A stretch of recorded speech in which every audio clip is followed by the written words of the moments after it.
Okay, we are basically trying to determine probabilities from a joint CDF, that is a function of two random variables.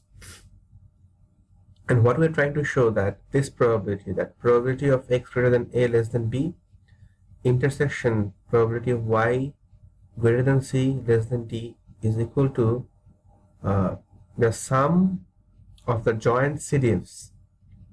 Okay, this formula may seem a bit, I guess, random, but it actually has a pattern. Basically, the two terms that are in addition, the first two terms, if you look carefully, they involve the two highest values of x and y, that is b and d, and the two lowest values of x and y, a and c. These two terms are in addition. They both involve the highest and the lowest values. The next two terms, those that are subtracted, they contain a mixture of the highest and the lowest. For example, b is the highest in case of x and c is the lowest. Similarly, d is the highest in case of y and a is the lowest in case of x. So the terms that are a mixture of the highest and the lowest are subtracted, while the terms that are basically the combination of the two highest values and the two lowest values, they are added. So we're going to try to establish how this relationship comes about, and as we have already discussed in the class, that this comes from basically drawing a graph. Since we're dealing with two random variables, it's easier to visualize using graphs and using a Cartesian coordinate system. So we're going to draw a graph and we're going to try to establish how this relationship comes about. Okay, so let us quickly draw a graph. It may not be the, I guess, the graph not to the best scale, but I think you'll get the idea. So we here have two values of x, a and b, and the probability lies between these two values. So let us draw a line for x equal to a and x equal to b. So this is our first line. This is x equal to a, and this is the second line, that is x equal to b. Okay. So let us label these lines. That is x equal to a, and we'll call the second line x equal to b. Okay. So obviously this is the x-axis, and this will be our y-axis. Okay, now let us also draw the lines y equal to c and y equal to d, because now we're dealing with two probabilities of two random variables. So we need to draw both of them. So let us draw the probabilities for y equal to c, or the region, let's mark the regions involving this probability. So let us draw a line for y equal to c. Okay, let us call this line y equal to c, and let us call this line y equal to d.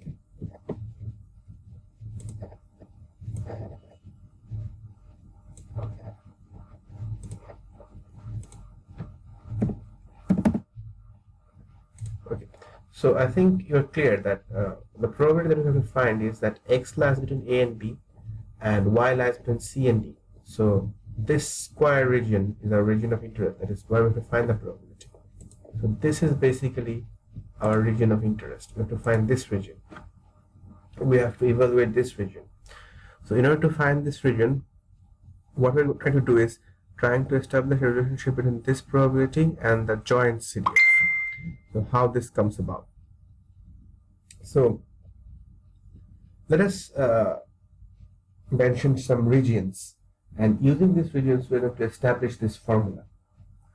So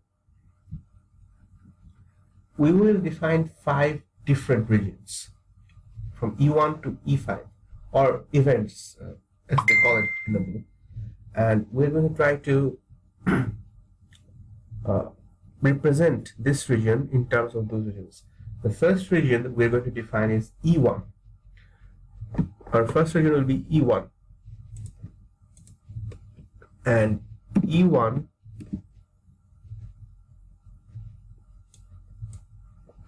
will represent the region where X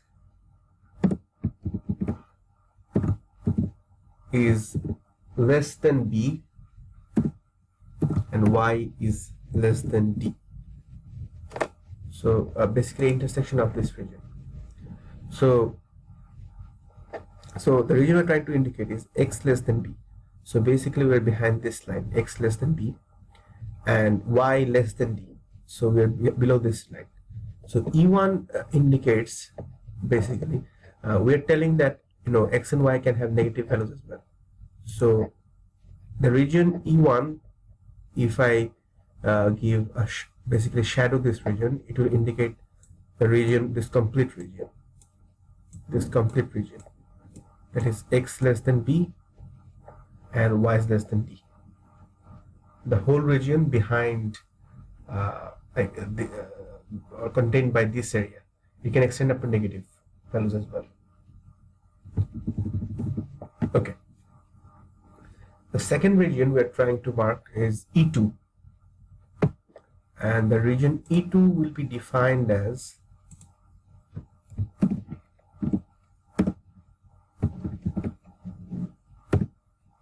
X less than B and Y less than C. So I think you've already got a general idea. X less than B is anything less than this line, and Y less than C is anything less than this line, Y equal to C. So this region will be basically this region. So this whole region will be E2. E1 actually included the upper portions as well, because this line was the upper limit. Okay, so this region is E2. I think you're getting the idea. Okay. Our next region will be E3. Next region will be E3.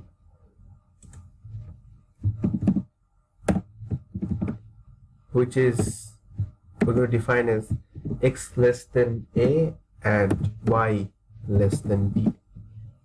In the book they have used less than or equal to, but we know for continuous variables this is not a big deal. So X less than A and Y less than D. So I think you already realized how we're going to what this region is going to be. X less than A, so it's going to be behind this particular line, and Y less than D, so it will be below this line. So this region E3 will basically be this one.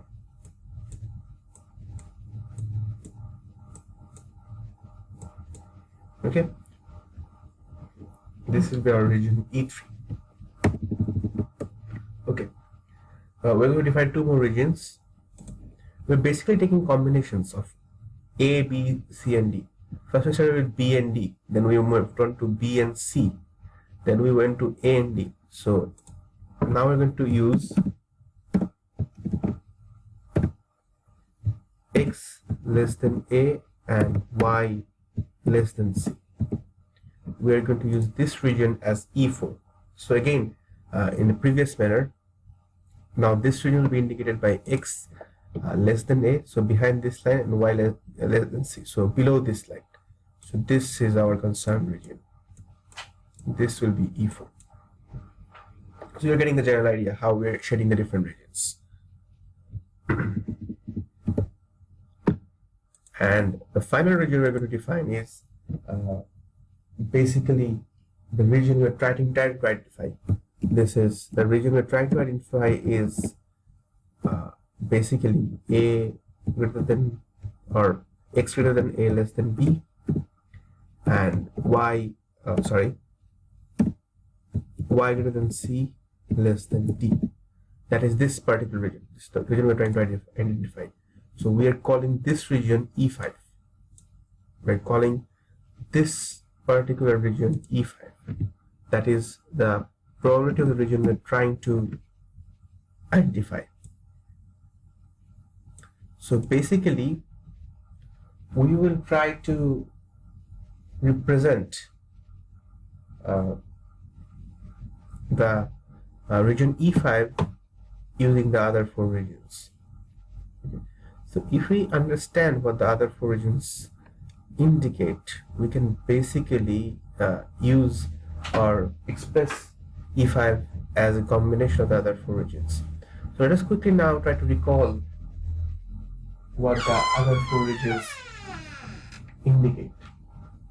Okay, the first region we tried to identify was E1. Okay, so we'll start with E1. What E1 was indicated by was x less than b and y less than d. So E1 was basically this complete region. This was E1.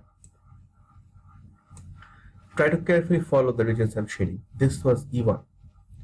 Okay, so in order to express E5 in terms of the other region, we will write E5 equal to E1, obviously plus or minus something. So let's start with E1. Okay, now with E1 we have taken this complete region. We have used this complete region. So this one is included with the whole region. So we have to subtract something from it. So next we're going to subtract E2. And if you remember correctly, E2 was x less than b and y less than c. So E2 basically indicates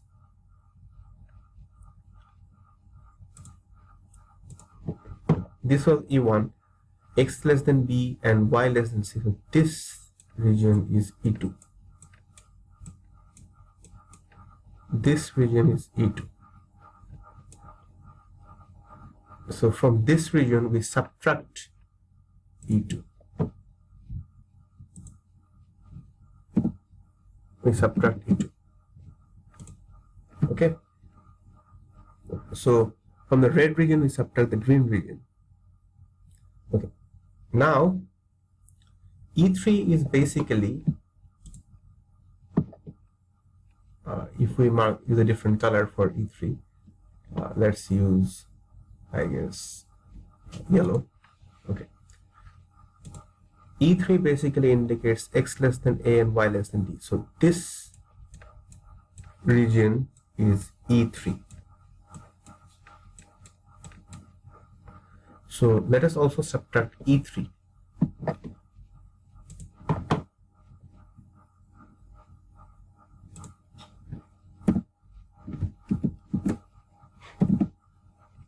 So E5 is E1 minus E2 minus E3. But there's a problem, you see.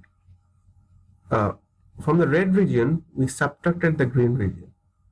We also subtracted the yellow region. So basically, what we have done, that we have subtracted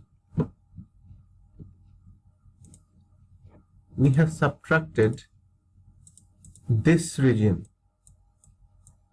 twice. We have subtracted this region twice, which we need not have done. So since we have subtracted this region indicates basically x less than a and y less than c. Since we have subtracted this region twice, and we need to have done it only once, so we're going to add this region once, because there was no need for subtracting it twice. Subtracting it once was enough. So E5 is basically a linear combination of E1 minus E2 minus E3 plus E4. And if we represent all these regions in terms of probabilities, that is probability of x less than b, y less than d, probability of x less than b, y less than c, then from E1 basically we are getting this term. From E2 we are basically getting this term. From E3 we are getting